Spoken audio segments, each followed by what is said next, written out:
श्री गुरु चरण सरोज रज निज मनु मुकुरि सुधारि बरनउँ रघुबर बिमल जसु जो दायक फलचारि। बाबा बागेश्वर को पूरा फल मिल चुका है, तभी तो बोलते हैं जय बजरंग बली तोड़ दुश्मन की नली। ऐसा ही बयान दे दिया उन्होंने। फिर अब क्या बोले हैं पता है आपको? टेंशन लेने का नहीं, टेंशन देने का। किसको? उसका भी इशारा किया है। तो क्या उन्होंने नया बयान दिया है और उससे कैसे खलबली मची हुई है, इसी मुद्दे पर करेंगे आज न्यूज़ रूम में अपने सहयोगियों के साथ बातचीत। शैलेंद्र जी हमारे साथ हैं और शालिनी है। लेकिन पहले वो बयान सुनिए जिसको सुनकर बहुत लोग डरे हुए हैं, टेंशन में हैं। हम सब राम जी के बंदर हैं। किसके बंदर हैं? अरे जोर से तो बोलो। राम जी के बंदर हैं। लेकिन मेरे पागलों, बंदर हैं पर एक बड़ी विचित्र बात, क्या हम लोग टेंशन में जी रहे? क्यों जी रहे? क्योंकि टेंशन ले ली है। हमसे एक आदमी बोला गुरुजी तुम हंसते रहते हो, कारण क्या है? हमने कहा हम टेंशन लेने थोड़ी आए, हम तो देने आए। लेते हैं ही नहीं, हम तो देते हैं। अभी जहां हम राजू दास जी जहां थे मुंबई में भिवंडी में, वहां पर एक सज्जन बोले आपने यहां मठ क्यों बनाया है? हमने कही हमने सुना है यहां 60% है ऊ वाले। समझ जाओ, अपने पवित्र मुंह से नाम क्यों ले गए?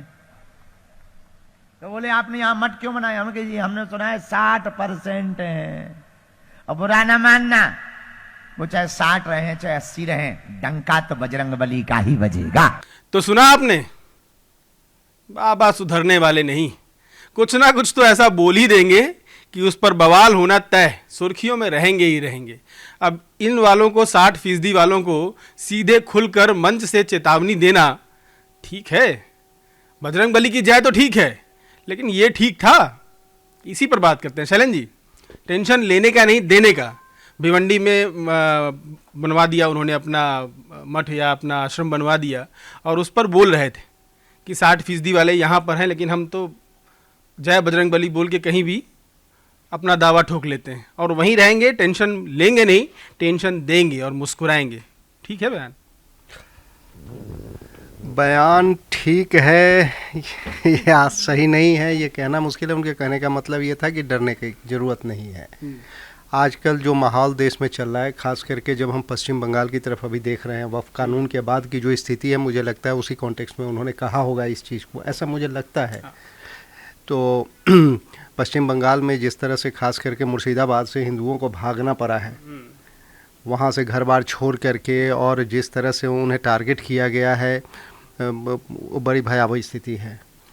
तो मुझे लग रहा है कि वो लोगों को एक तरह से हिम्मत दे रहे हैं।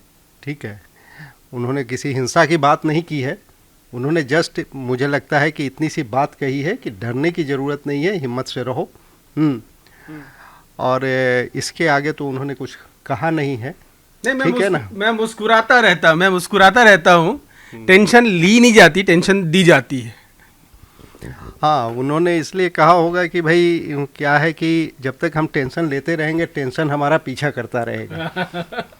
जब हम देखिए, जब भी हम किसी चुनौती को चैलेंज करते हैं, ठीक है, तो चुनौती भी ठहरती है। और अगर हम बहुत स्ट्रांगली उसको, जब हम उसका इनकाउंटर करते हैं, तो चुनौती भागती भी है पीछे की तरफ। यही कहना चाह रहे होंगे वो। यही कहना चाह रहे होंगे। क्यों शालिनी? बिल्कुल। मतलब सनातन का प्रचार करते करते दूसरे को थोड़ा सा अपमानित करना, थोड़ा उसकी बुराई करना ठीक है, या ये उनका तरीका है? यही लोग पसंद करते हैं और इसी तरीके से वो अपनी बात को ज़्यादा अच्छे से समझा पाते हैं। मुझे लगता है कि इस तरीके से वो लोगों को समझा पा रहे हैं। मतलब कहना तो ठीक नहीं है किसी की तरफ से भी कभी भी किसी चीज़ पे इस तरीके की बात, लेकिन फिर भी बाबा ने कुछ समझाने की कोशिश की है। और जैसा कि सर ने भी बोला कि माहौल इस तरीके का चल रहा है, तो उन्होंने बोल दिया कि 60% वाले जो ऐसे कर दे वाले, मतलब उन्होंने बता दिया है कि वो किसके बारे में बात कर रहे हैं। तो 60 हो या 80 हो, उससे फ़र्क नहीं पड़ता। हम जहाँ जाएंगे हमारी एक अलग ताकत होगी। और उन्होंने ये भी बोला कि बजरंग बजरंग बली की जो मतलब कहते हैं ना, बंदर से एक होता है कि हाँ, बंदर अगर दिख जाता है तो जिस तरीके से वो चुलबुला होता है, खुश होता है, उस तरीके से टेंशन फ्री रहना चाहिए। और बजरंग बली का आशीर्वाद हर किसी पे इसी तरीके से बना रहता है। और उन्होंने ये बात भी बोली है, जो जिस तरीके से, वो बात ठीक है, चलिए, वो उनका अपना एक तरीका हो सकता है। हाँ, हो सकता है बहुत लोग को ये चीज़ नहीं पसंद आई होगी, और बाकी उनके जो भक्त हैं, ऑब्वियस ही बात है, उनको ये चीज़ समझ में आई होगी कि बाबा ने किस कॉन्टेक्स्ट में बोला है। धर्मो रक्षति रक्षिता, ये एक बड़ा अच्छा हमारे यहाँ बोला जाता है। आप धर्म की रक्षा करेंगे, धर्म आपकी रक्षा करेगा। तो शायद बाबा बागेश्वर यही समझाना चाह रहे थे। उनका तरीका अलग है, निराला है, और इसीलिए उनके फैन बहुत ज़्यादा हैं। लेकिन आपने जो जिक्र किया मुर्शिदाबाद में हिंसा वाला, तो ये स्थिति तो कई जगहों पर है। भिवंडी का उन्होंने जिक्र कर दिया, अलग बात है, लेकिन देश में ऐसी स्थितियां कई जगह पर है। तो क्या सब जगह बाबा का आश्रम खुलने वाला है?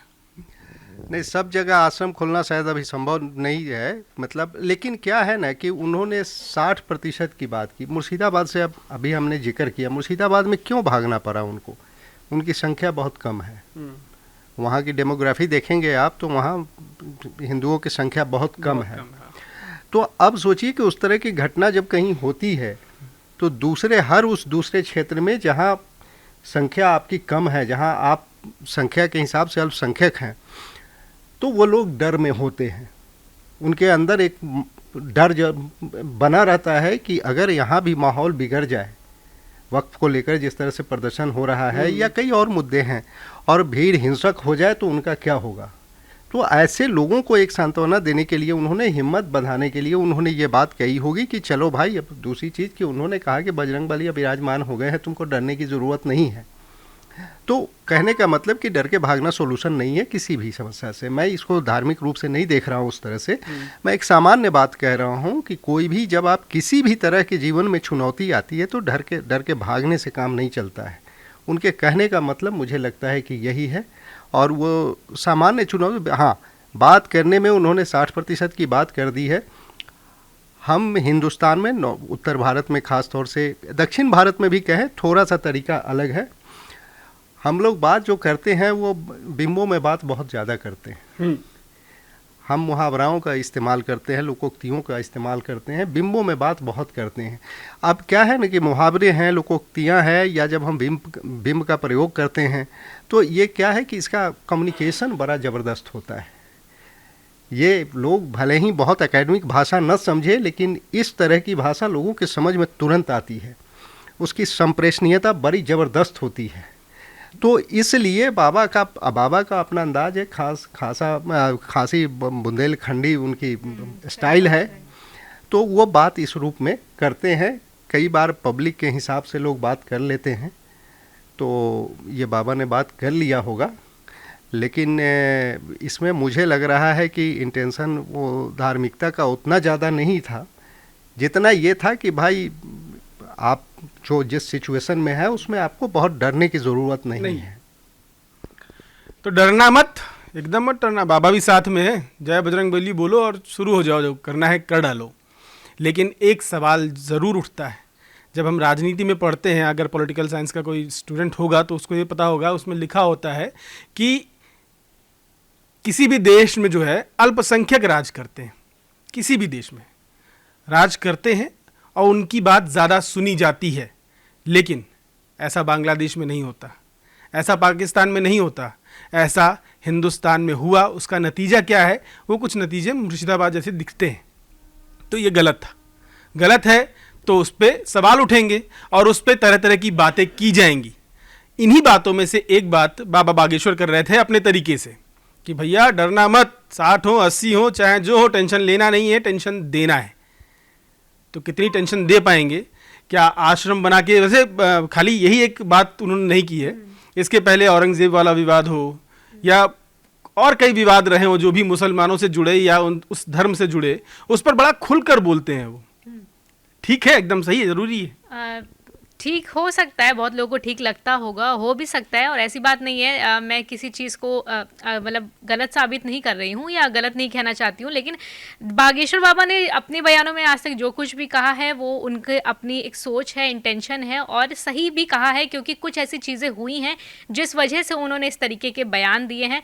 बाकी हिंदुस्तान है, बहुत खूबसूरत देश है, भाईचारा वाला देश है हमारा, तो वो भी हमें पता ही है। और बागेश्वर बाबा ने अभी एक, मैंने और जब उनकी वीडियो देखी तो उसमें भी उन्होंने जब कहा था कि मीडिया इंटरव्यू में मुझसे एक बार बाहर पूछा गया था कि बाबा, जब आप एक बाबा बनते हैं तो आपके बोलने की एक मर्यादा होती है, एक लिमिटेशन होती है, पर आप बोलते हैं बेबाक तरीके से। तो बाबा ने बोला था उस इंटरव्यू में, साफ लोगों से बोला था, जर्नलिस्ट लोगों से, कि देखो मैं ऐसा ही हूँ, मैं ऐसे ही हूँ, यही मेरा अंदाज़ है, मैं बनावटी नहीं हूँ, जो हूँ मैं मुंह पे हूँ, मैं ऐसे ही बोलता हूँ। बाकी जो लोग हैं वो अपनी तरीके से हैंडल करते हैं, मैं ऐसे ही हैंडल करता हूँ। और बागेश्वर बाबा ने ये भी बोला कि लोग मुझसे बोलते हैं कि बाबा आप हर बार हंसते रहते हैं, खिलखिलाते रहते हैं, किसी चीज़ की आपको टेंशन नहीं होती है। तो उन्होंने यही बोला कि भाई बालाजी का आशीर्वाद है और मैं खुश रहता हूँ, क्योंकि टेंशन लेने से तो चीज़ें खराब होती हैं।